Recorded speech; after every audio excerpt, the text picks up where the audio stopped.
Pirates de l'espace et civilisations dissidentes, partie 2, implication de la Fédération galactique. Bonjour à nouveau et bienvenue sur ma chaîne. Merci d'être ici avec moi une fois de plus.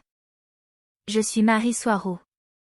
Certaines parties de cette vidéo peuvent être dérangeantes ou gênantes pour certains d'entre vous qui idéalisent la Fédération galactique, mais quelqu'un doit dire ces choses. Je suis bien consciente que personne d'autre sur Terre, ou presque, ou du moins je ne suis pas au courant de quelqu'un d'autre qui mentionne les choses dérangeantes à propos de la Fédération, sa véritable nature et comment elle est organisée. Mais être la seule à dire ces choses ne les rend pas fausses, car la vérité, même d'une seule personne, reste la vérité.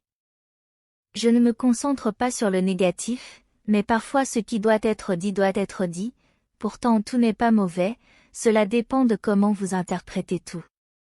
Tout ce qui existe peut être interprété de plusieurs façons, en se concentrant sur ce que vous voulez voir, et comme je l'ai expliqué précédemment, cela dépend de votre conscience et de votre fréquence vibratoire. Cela signifie que de nombreuses personnes sur Terre qui partagent des informations sur la Fédération galactique peuvent vouloir l'idéaliser, en se concentrant sur les aspects positifs, parfois en étant complètement incapables, ou peu disposées à voir les aspects négatifs. Elles peuvent prétendre que les aspects négatifs ne sont pas dans leur vibration, comme je l'ai moi-même expliqué, et ainsi soit-il, le problème est que lorsque vous partagez, et co-créez un royaume, comme celui sur Terre, vous êtes dans une soupe de fréquences où des choses que vous ne voulez pas voir peuvent éventuellement vous atteindre, et vous nuire, donc adoptez une mentalité d'autruche dans ces cas ne vous aide pas. Cela étant dit, je suis parfaitement consciente que la Fédération galactique n'est pas une seule et même chose car elle s'étend non seulement sur de vastes régions de l'espace, mais elle travaille également dans de multiples densités et dimensions. Et les caractéristiques mêmes de la Fédération galactique, tout ce qui la définit, change beaucoup en fonction du niveau et de la densité dont nous parlons. En excluant les fraudes évidentes, de nombreuses personnes sur Terre canalisent des êtres de la Fédération galactique, ou qui en font partie. Il est donc logique de conclure que ce qu'ils canalisent provient très probablement d'une fédération de densité supérieure, qui a une fréquence et une vibration beaucoup plus élevées qu'une fédération de densité inférieure plus matérialiste, même si elles font toutes partie de la même organisation plus vaste, étant simplement des niveaux de celle-ci.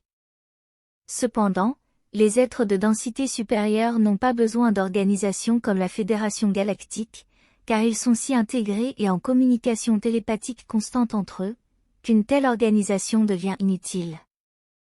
La Fédération galactique se dissout dans l'obsolescence à mesure que nous montons dans les densités existentielles. Mais en général, et idéalement, les êtres qui communiquent avec les humains par le biais de la canalisation ont tendance à être issus de royaumes existentiels supérieurs, ce qui expliquerait pourquoi leurs messages sont toujours si positifs et aimants. Ce qui pousse les gens à réagir contre moi lorsque je mentionne les aspects négatifs de la Fédération. Pourtant, nous ne parlons pas des mêmes êtres. Il semble qu'ils se mélangent, ou confondent les parties inférieures de la Fédération galactique avec les messages venant d'un niveau bien plus élevé, où la Fédération elle-même n'est plus nécessaire. Cependant, je dois mettre en garde contre le fait que le channeling n'est pas réservé uniquement aux êtres de densité supérieure, car la vibration du channeleur doit largement coïncider avec celle de l'une des entités qui sont canalisées, sinon il ne se connecterait tout simplement pas du tout. Cela fait en sorte que la personne qui canalise interfère beaucoup avec le message reçu, car ils deviennent tous le reflet de la vibration du channeleur, de qui il, ou elle est, restreignant ainsi les messages qui peuvent être reçus, aux êtres qui correspondent à leur vibration. De nombreuses entités astrales inférieures sont des trompeurs et sont très manipulatrices, et elles se font souvent passer pour des êtres positifs donnant des messages d'amour pour promouvoir leurs propres agendas. Donc, comme toujours, prenez ce qui vous sert dans chaque message que vous entendez et laissez le reste. Utilisez toujours votre tête, pas seulement vos émotions, et soyez responsable des conclusions auxquelles vous arrivez concernant ce qui est réel, et ce qui ne l'est pas. Par conséquent, ce que je vais dire ensuite ne s'applique qu'aux parties de la Fédération galactique qui se trouvent essentiellement dans les mêmes plans existentiels, ou densités, et dimensions, que le prétendu monde réel sur Terre. Une fédération faite d'écrous et de boulons qui est aussi réelle que votre gouvernement local. Ce niveau de la Fédération galactique est composé de personnes, comme vous et moi, dans un corps biologique qui a besoin de manger, de se reposer et d'aller aux toilettes. Et comme cela arrive toujours avec les gens, chacun d'entre eux est différent, chacun a sa propre vibration, ses idées, ses intentions, etc.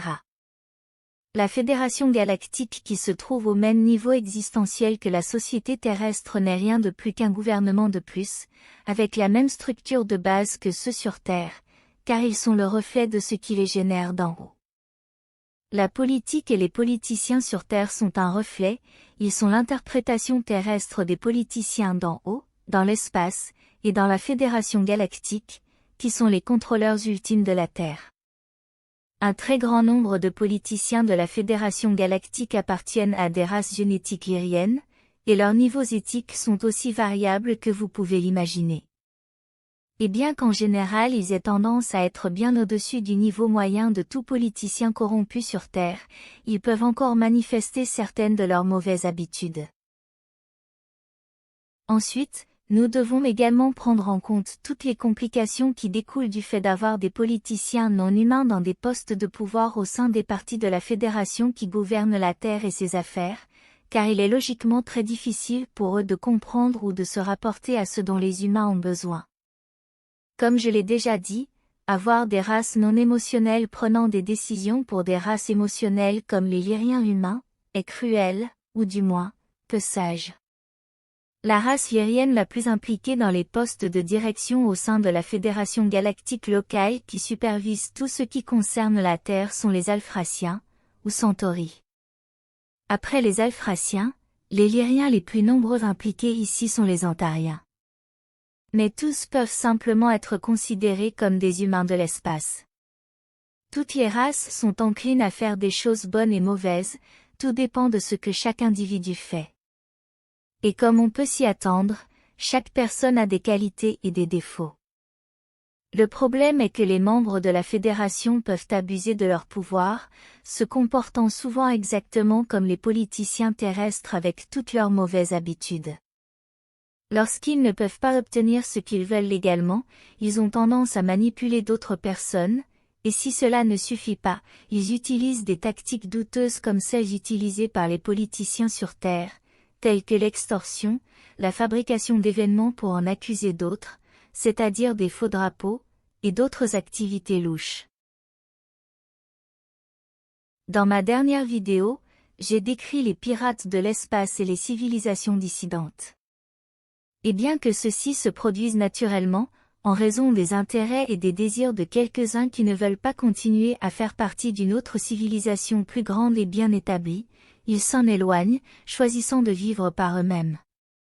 Le problème avec ces micro-civilisations fugitives est qu'elles finissent par avoir des ressources limitées, le plus souvent, elles ont une éthique faible, ce qui est la raison la plus probable pour laquelle elles ont choisi de s'éloigner de leur civilisation mère beaucoup plus avancée en premier lieu. Ces personnes et leurs micro-civilisations finissent par dépendre du pillage, du vol et de la prise de force à d'autres civilisations mieux établies, en ciblant notamment celles qui émergent, peut-être à des stades pré-industriels. Ou même en ciblant des colonies et des établissements éloignés de civilisations plus grandes, simplement parce qu'ils sont isolés et vulnérables. Et de la même manière, ils peuvent attaquer systématiquement les vaisseaux spatiaux de ces civilisations plus grandes, lorsqu'ils voyagent lentement, et ne sont pas en hyperespace bien sûr. C'est à ce moment-là que ces petites civilisations dissidentes deviennent des pirates de l'espace à part entière, ce qui malheureusement fait partie de la vie dans l'espace, du moins dans les densités matérielles inférieures. La Fédération galactique superpuissante, même avec ses vastes ressources, ne peut souvent pas traquer et neutraliser ces pirates de l'espace dissidents, en particulier les plus intelligents et prudents, car certains d'entre eux sont, ou étaient, assez stupides pour essayer de prendre d'assaut un vaisseau spatial à déplacement lent, sans réaliser d'abord qu'il s'agit d'un vaisseau de guerre de la Fédération.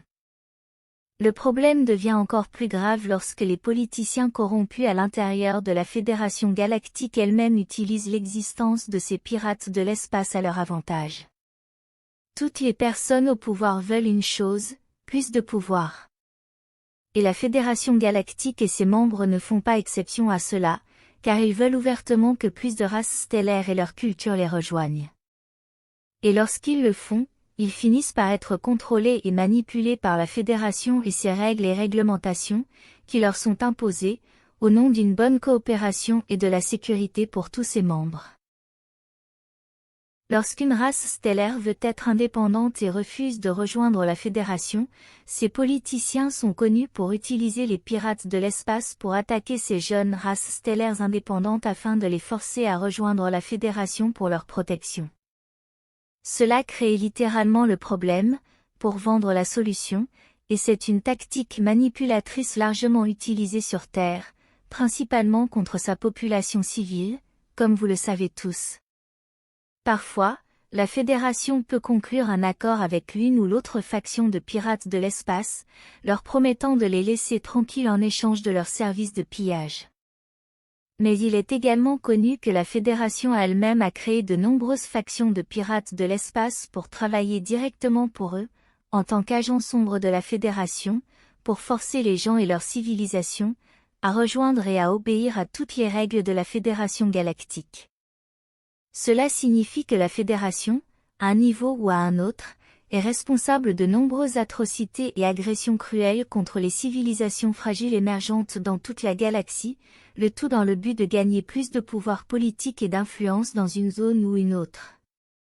Je mentionne le pouvoir comme la principale chose qu'ils veulent, car les ressources physiques de la Fédération sont si vastes qu'il est inutile de vouloir en obtenir plus en utilisant ce genre de tactiques sales, du moins dans la plupart des cas, mais je ne doute pas que cela s'est également produit pour prendre le contrôle d'une ressource rare ou d'une autre. Ces informations proviennent des archives des Tegetiens et des informations partagées par le peuple félin Urma, qui sont totalement contre ce genre d'action non éthique. Et comme je l'ai mentionné précédemment, quelqu'un doit dire ces choses à propos de la Fédération. Ils ne sont pas tous mauvais et je ne diffame personne ici, car je suis bien conscient que la plupart de ses membres sont des personnes aimantes et éthiques qui font de leur mieux chaque jour. Mais il existe également un côté très sombre. Un côté sombre qui se reflète directement sur Terre, se manifestant là-bas sous la forme des agendas maléfiques et des procédures des gouvernements sur Terre et de leurs politiciens marionnettes. Ce genre d'action non éthique et sale est également utilisé à plus petite échelle, visant des individus qui sont devenus gênants pour les intérêts des personnes au pouvoir, à l'intérieur de la Fédération Galactique. Cela inclut le fait de piéger ces personnes gênantes, de faire croire aux autres qu'elles ont commis des actes odieux qu'elles n'ont pas commis, ou de les éliminer de leur chemin. Et cela inclut la diffamation, la destruction de réputation en plantant de fausses preuves, les tactiques d'intimidation et même l'assassinat dans les pires cas documentés. Et cela m'amène à l'exemple le plus récent. Au cours des derniers jours, la connexion Internet de notre vaisseau Toleka, et celle de l'Avian 1, le vaisseau Urma, ont été sabotées à pas moins de 3 reprises. Comme certains d'entre vous le savent déjà, nos connexions Internet fonctionnent avec l'appareil connecté à des serveurs sur Terre, les mêmes que vous utilisez. Cet appareil transmet les informations en utilisant la technologie des muons qui contrôle les impulsions de gravité, à un récepteur dans le vaisseau biosphère andromédien Viera, en orbite élevée et derrière la Lune, où elles entrent dans plusieurs serveurs qui transmettent à leur tour les informations aux vaisseaux spatiaux en orbite qui ont besoin d'une connexion Internet, comme nous. Bien que techniquement possible, la connexion Internet ne va pas directement de la Terre aux vaisseaux spatiaux en orbite, car selon la loi de la Fédération stellaire, elle doit passer par un filtre d'intelligence artificielle sous le contrôle de la Fédération galactique, pour surveiller et filtrer les transmissions indésirables ou illégales qui pourraient être dangereuses pour l'intégrité de la matrice existentielle artificiellement contrôlée et générée sur Terre. En d'autres termes, la Fédération doit filtrer tout ce qui pourrait être utilisé comme preuve irréfutable pour prouver même qu'ils existent. Tout ce qui peut être utilisé pour prouver que tout ce que vous, les gens, ce qu'on vous dit sur la réalité et sa cosmologie est faux. Au cours des derniers jours, nous avons été sabotés à 3 reprises, tout à l'intérieur du Viera, où se trouvent nos serveurs Internet de la Fédération. La première fois, quelqu'un a intentionnellement surchargé et brûlé les lignes électriques qui alimentent les serveurs, puis quelques jours plus tard, après que ce problème ait été réparé, quelqu'un a volé les câbles qui relient les antennes à muons au serveur. Encore une fois, cela a été résolu en quelques heures. Puis la dernière tentative de sabotage a eu lieu juste avant-hier, le mercredi 15 novembre, quand quelqu'un a détruit les serveurs Tégécien et Urma à l'intérieur du Viera, avec une hache à incendie. Il a fallu 24 heures pour résoudre le problème, en remplaçant les serveurs endommagés. Il est clair que quelqu'un au sein de la Fédération ne veut pas que nous partagions ce genre d'informations avec vous tous. Mais vous devez bien comprendre que ce n'est pas la Fédération Galactique qui veut m'arrêter, ou nous arrêter, car il l'aurait fait depuis longtemps, et sans recourir à ce genre de tactiques violentes et non éthiques. C'est quelqu'un au sein de la Fédération, ou dont les intérêts sont dérangés par ce que je partage ici, peut-être parce que selon leur opinion, nous, ou moi, dérangeons leur précieuse matrice sur Terre. Mais j'insiste sur le fait que ce n'est pas la Fédération Galactique elle-même, car ils ont exprimé leur préoccupation à ce sujet problématique, et leur volonté d'enquêter sur qui est responsable de ces tentatives de sabotage. Et c'est la Fédération elle-même qui a réparé les dégâts rapidement, afin que nous puissions continuer à être en ligne comme toujours. Je remercie les membres de la Fédération qui ont été si gentils de remplacer nos serveurs par de nouveaux. Et ces tentatives de sabotage sont finalement lâches et inutiles, car elles n'ont pas réussi à empêcher la publication d'une seule vidéo, du moins jusqu'à présent, touchons du bois. Avec ou sans Internet depuis notre vaisseau spatial principal Toleka, nous parviendrons toujours à télécharger d'une manière ou d'une autre. Je continuerai comme toujours, avec ou sans opposition. Qu'est-il arrivé à la liberté d'expression que tout le monde sur Terre et ailleurs est si désireux de protéger? Si quelqu'un n'aime pas l'information, il est libre d'aller faire autre chose de son temps, parce que tenter d'empêcher les autres de transmettre leur vérité n'est pas seulement éthique et bas, c'est inutile. Ces tactiques non éthiques sont complètement vaines, car elles ne font que renforcer encore plus la détermination des gens à continuer. Je ne m'arrêterai pas et je ne faiblirai pas. Merci à vous tous, mes amis, pour tout votre soutien.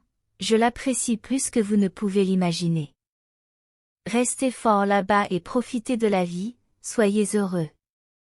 Merci d'avoir liké et de vous être abonné, et j'espère vous voir ici la prochaine fois.